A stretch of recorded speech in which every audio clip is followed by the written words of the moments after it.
Hey guys and welcome. 2021 has turned out to be a mammoth year for games, and especially FPS games. We've got the likes of Battlefield 2042, Call of Duty Vanguard, and Halo all coming out in the same year within like a month apart from each other, which is just outrageous to be honest. However, the two big giants that have dominated FPS for literally the past like 10-15 years has been Battlefield and Call of Duty. And this year, of course, they're releasing two brand new titles, but which one is going to be better? Shield, I'm a pussy that use my heat shield. Oh, faggot. I'm a what do you want me to use? Faggot. You tell me what you want me to fucking 10-15, you fucking faggot.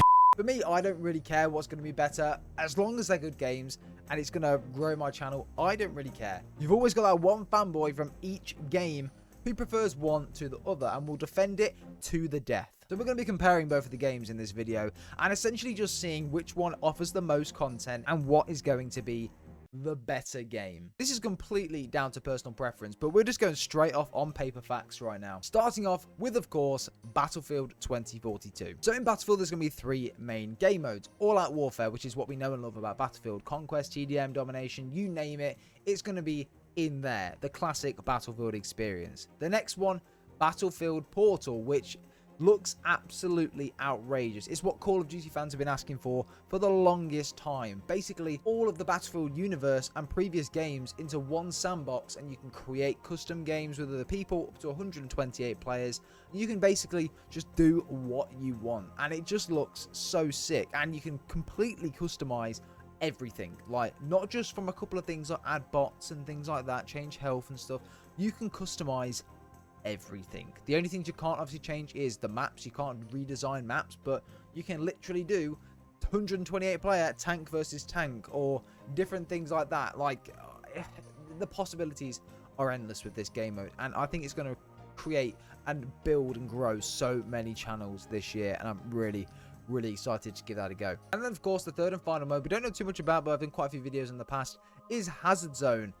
Again, their Battle Royale game mode. Not a Battle Royale, but their take on one, which is one of the rumors that we've heard. Similar to Tarkov as well, which I think is going to play out really cool. Now, there is a rumor out there that Battlefield is going to have some form of free-to-play game mode or aspect within that, and I don't know whether it's going to be Hazard Zone that's going to have that free-to-play element. I mean, it could even be Battlefield Portal. We don't know at this stage. But yeah, there's going to be a free-to-play element within Battlefield 2042. Don't know what that is yet, but it'll be interesting to know and find out exactly what that's going to be. And yeah, really excited to find out. Of course, with Battlefield, we're returning to the modern era. Again, it's a little bit based into the future, a little bit, but yeah, we're going basically into the modern era, modern weapons, basically modern maps, everything like that. And it's going to be so cool. We've asked for a modern Battlefield game for so long, and the last couple they did were just amazing. They're stemming from the Bad Company games all the way up until Battlefield 3 and Battlefield 4. They were just outstanding games, and Destruction Levolution in Battlefield is always amazing. And again, with this next gen game, it's going to take that to a whole new level.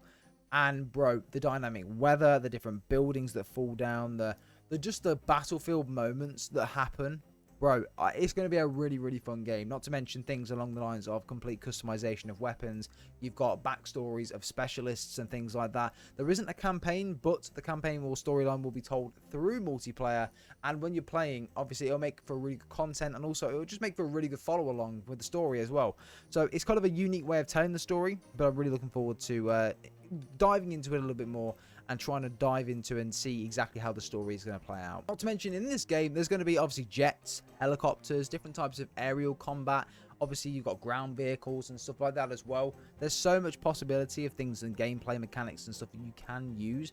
Not to mention, you've got freaking wingsuits. You've got tornadoes that literally pummel through the map. VTOLs you can control. Like, bro, this game is literally endless. There's so much you can do in this game.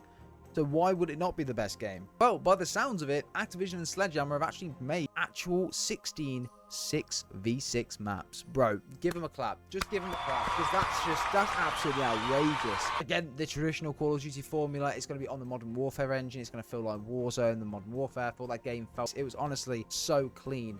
However, the time to kill was terrible on Modern Warfare, so I'm hoping that they do change that a little bit on Vanguard. Obviously, in Vanguard, you're going to have the three main game modes. One, of course, campaign is going to be in this game as well. So it's not just going to be telling it through the story like in Battlefield. You're actually going to have a fully playable campaign in Vanguard. So if you're into that, then you might want to pick this game up and have a play through of it. Of course, the biggest downfall of this is going back to World War II. You can rather love it or you can hate it. Battlefield's going to stay, it's staying in modern day. For me, I prefer modern day shooters 100%. It's just, they're just so much better. Like, Modern Warfare was honestly one of the best CODs out there in terms of setting and obviously weapon animations and things like that. Vanguard, it's hit and miss if you like it or not. Of course, we've got the infamous multiplayer. I'm hoping skill-based matchmaking is toned down or removed completely. It'll make the game so much more fun. And of course, you've got things like score streaks, obviously the weapons that are going to be coming back from World War II and imported from other games as well, which I'm very looking forward to finding out what they are. Again, we pretty much know most of them, like the PPSH, the Sten, the grease gun, stuff like that. That's where they're probably all going to come back as well. But again, we'll wait and see for that. And of course, the infamous zombies mode, but it's not being actually created by Sledgehammer this time. Treyarch are making the zombies this year. They had a massive success with it in Cold War. I thought Zombies was one of the best versions of Zombies we've ever had in Cold War, in terms of the storyline is very good and just how it plays out.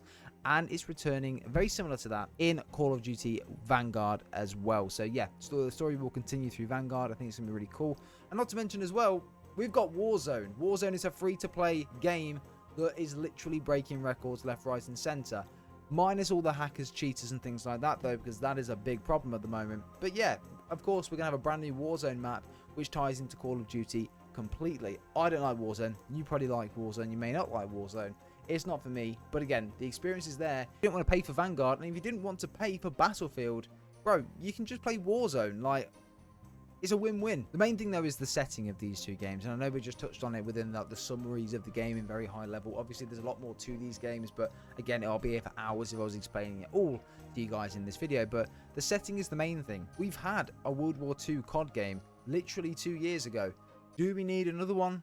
By the same studio as well, you know? It's a bit odd why they've done that. I mean, probably because there are time constraints. They can reuse assets from that game, put them into this one. Same engine from Modern Warfare. So again, the game should be more complete because again, they've in theory had to do less with this game.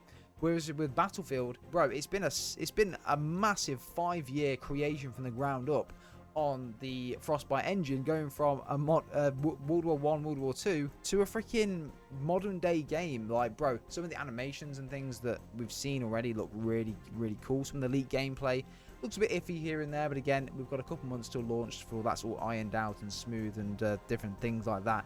So we've got a bit of tuning to do on that side. But bro, I'm really excited for the modern day game, and to be honest, I do think that Battlefield is going to seriously retain players this year, like Warzone did for a couple of, like, for the last year or so, minus the cheaters and the hackers. I feel like Battlefield's really going to retain the player retention this year. It's going to have high numbers throughout the entire year, probably even going into next year as well. And bro, we haven't even discussed Halo yet. Halo's going to be a free-to-play multiplayer game, which is probably for another video. But yeah, I think Halo's going to really kick off as well for this, definitely for the start of, well, towards the end of this year anyway, going into next year. Maybe it'll fall off a bit after that. I really think Battlefield's going to take over. I think COD will sell more, but I think Battlefield is going to really capture the eye of many people, and a lot of people are going to stick to Battlefield this year. I think that's definitely going to be one of the things that I'm going to be doing. I'll be playing the beta, obviously, for both of these games, bringing the content and stuff, but I feel like Battlefield is just going to be that one step ahead of COD this year. And a lot of people are saying that World War II Vanguard looks really, really good. Just don't think it looks as good as Battlefield, though. I'm going to be completely honest, guys. I know we haven't seen any gameplay yet, but bro, we've seen thousands of World War II games. Like, what else can they actually do? Do you know what I mean? So let's wait and see what they do. They need to nail the multiplayer. They need to really tone down skill-based matchmaking. They need to stop fucking remaking maps, and they need to make some originals. If they do that, you never know. We could have a banging game on our hands. But guys, that's gonna be it for this video. I want you guys to let me know in the comments down below what you think of these two games. What do you prefer? What are you going to buy? And what are you going to play? Let me know in the comments down below. I'd be really interested to know. But guys, I hope you have enjoyed today's video. Drop a like if you have, and subscribe if you're brand new around here. And yeah, we'll see you in the next one.